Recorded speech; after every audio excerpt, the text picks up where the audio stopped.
Mm-hmm. See? Here.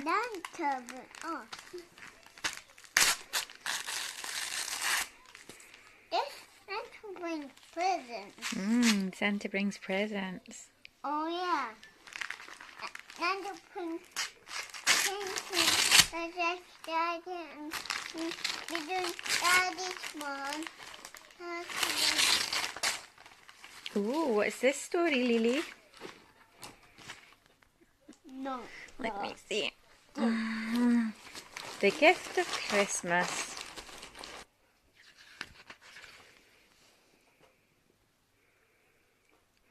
It was Molly Mouse's first Christmas. The sky was streaked with pink and gold, and there was a tingle in the air.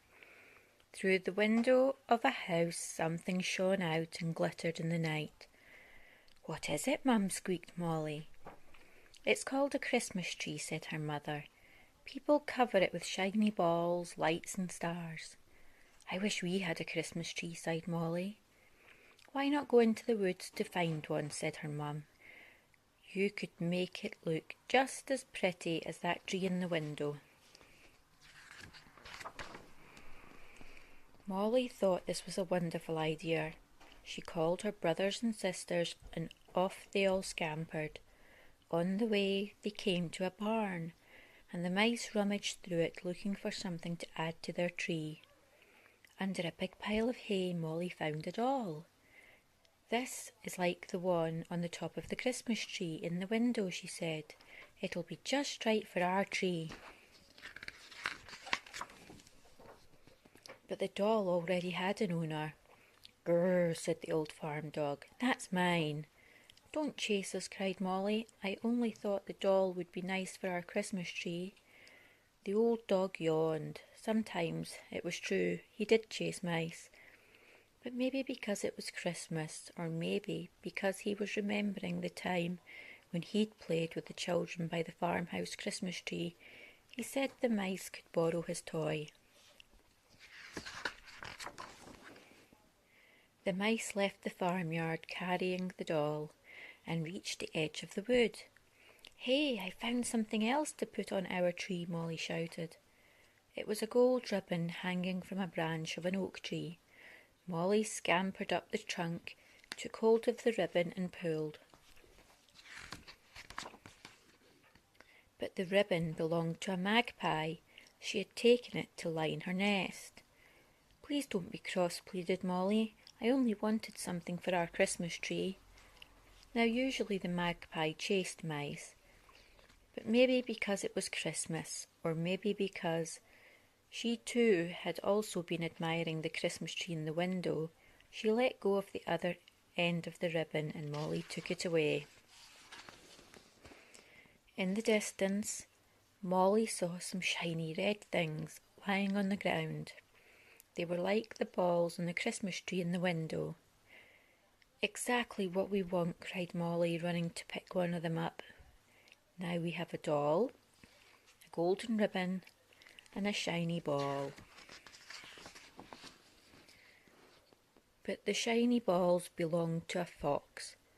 "Those are my crab apples," he barked. "I'm burying them for the cold days ahead." "We only thought one would look good on our Christmas tree," said Molly, trembling. The fox sniffed. He chased mice more often than not, but maybe because it was Christmas, or maybe because he had never seen a Christmas tree before, he went back into the woods, letting Molly pick up a crab apple and carry it away. Twilight was falling as the mice went deeper into the woods. There, in the middle of a bramble bush, they could see a lovely shining star and a dozen tiny lights glittering green and gold.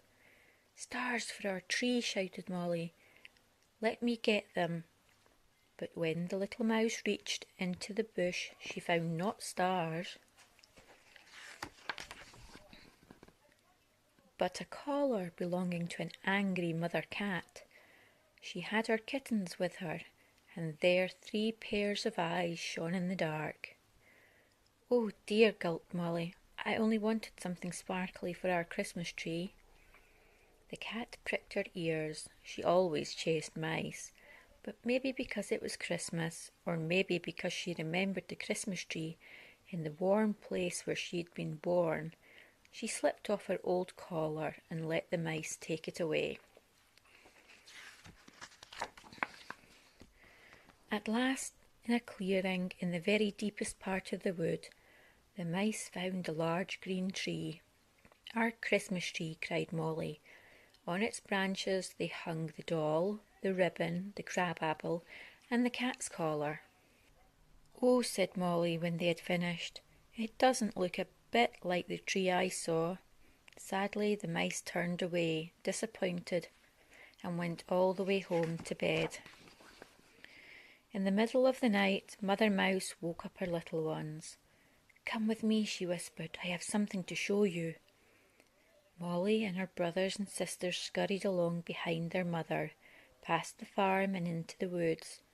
Sometimes other animals hurried on ahead of them, deep into the deepest part of the wood. At last the mice reached the clearing where the green tree grew. Molly stood completely still. Her eyes grew round and shiny. "Oh, look at that," she cried. During the night the animals had all added more decorations to the tree. The frost had come and touched everything with glitter. The little tree sparkled and shone, and even the stars seemed to be caught in its branches, with the biggest and brightest star right at the very top. "Our tree is even better than the one in the window," whispered Molly happily.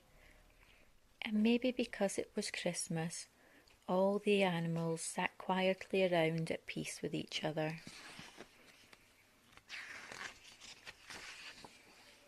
The end.